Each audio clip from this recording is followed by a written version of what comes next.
Hey crafty friends, Nancy back again with another Make a Card with me. Today I'm going to be playing with this hot foil plate from Pink Fresh Studio. It's called Simplest Gestures.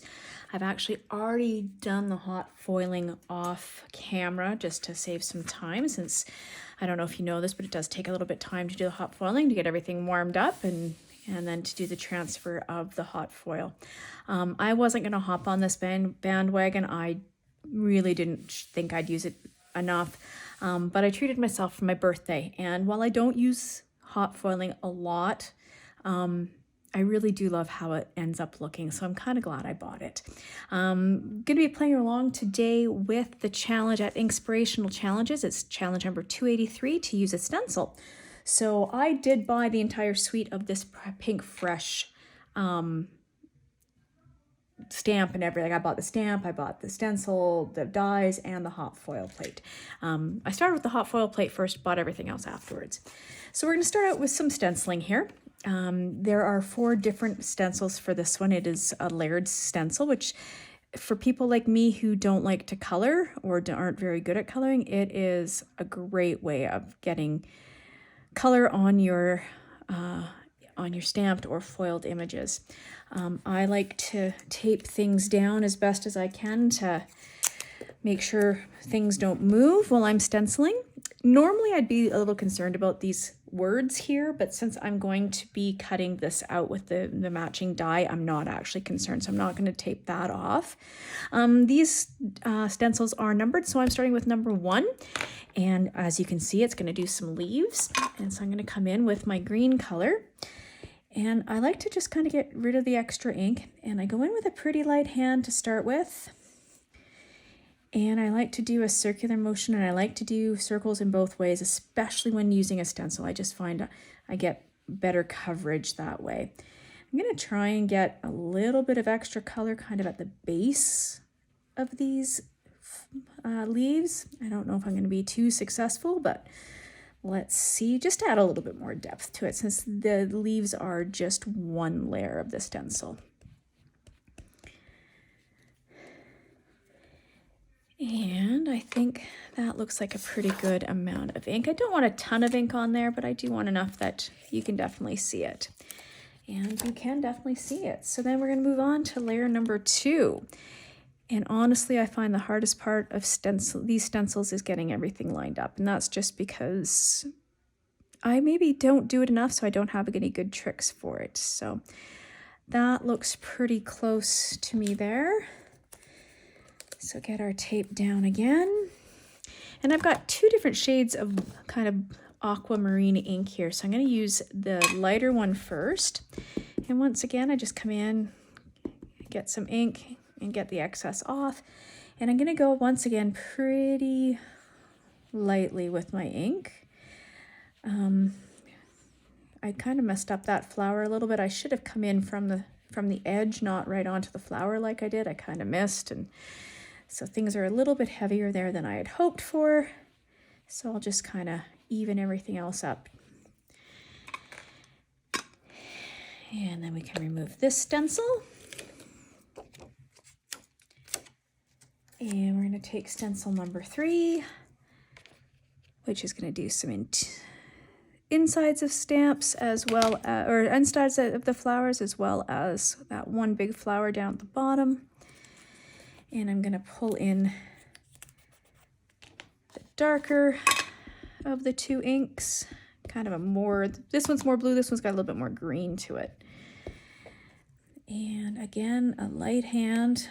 So what it's going to do over top of the other color that's already there is just darken it, plain and simple. And then it'll lay down its own color on this big flower here. So again, just nice circular motions.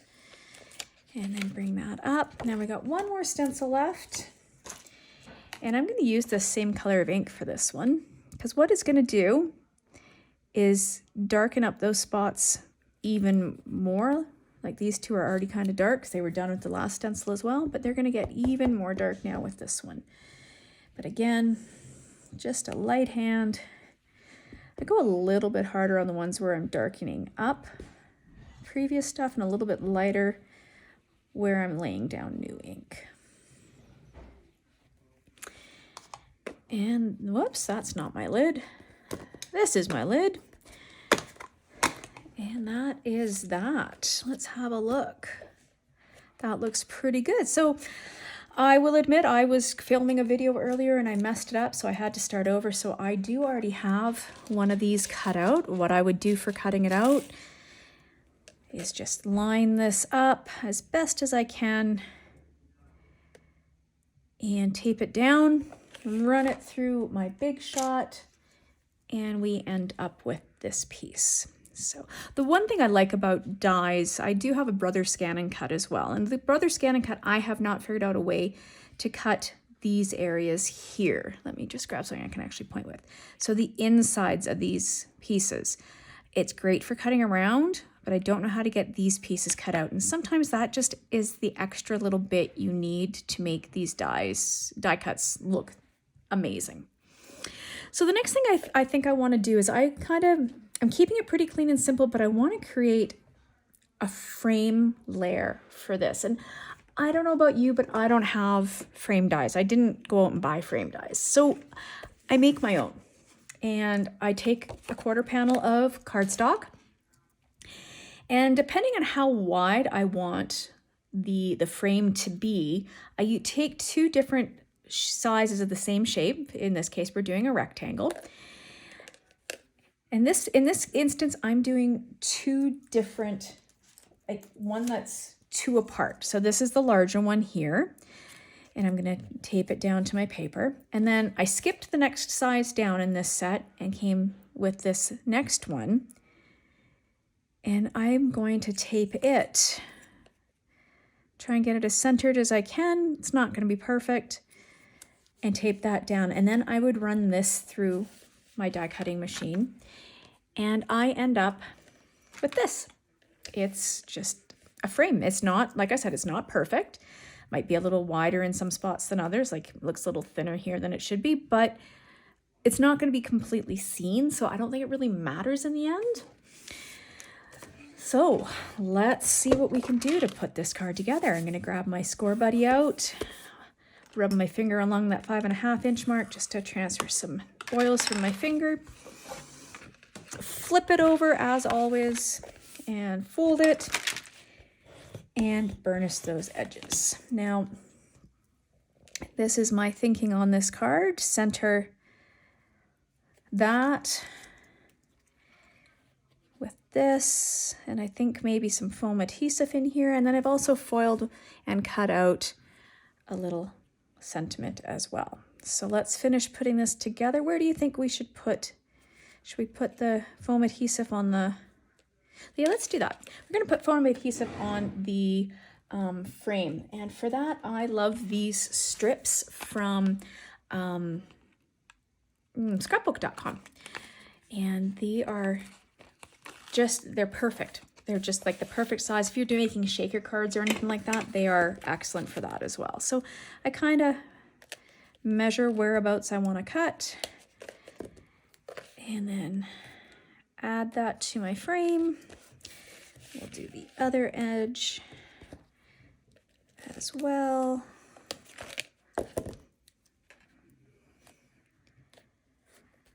And then this should probably fit pretty close. I need a little tiny piece here. And then we need that. And let's just see how much more. Right about there.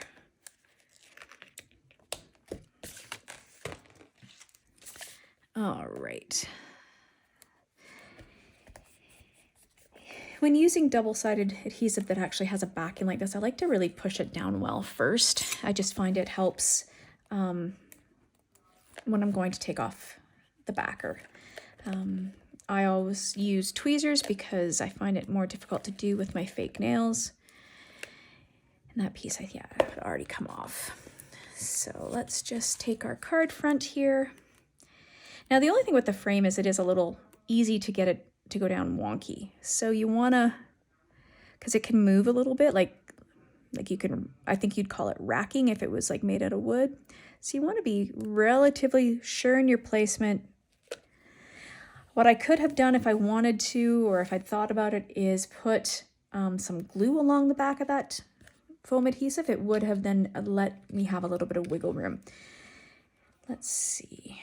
So we're going to need foam adhesive behind the flowers as well, but we're not going to want it where it hits the frame. Otherwise, those pieces are going to be up, or if we don't do it here, those pieces are going to be down.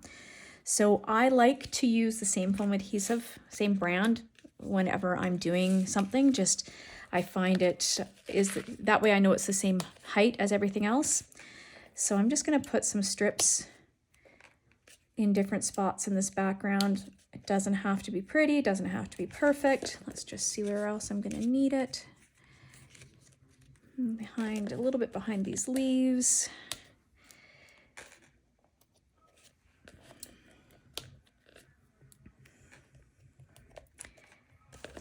And, oh,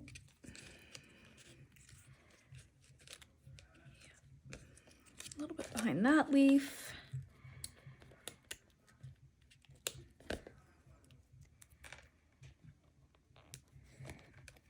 And again, stick it all down real well. And take off the backings. Now, which way? I think I was going this way with it, so let's keep with that. Kind of just get it laid on there.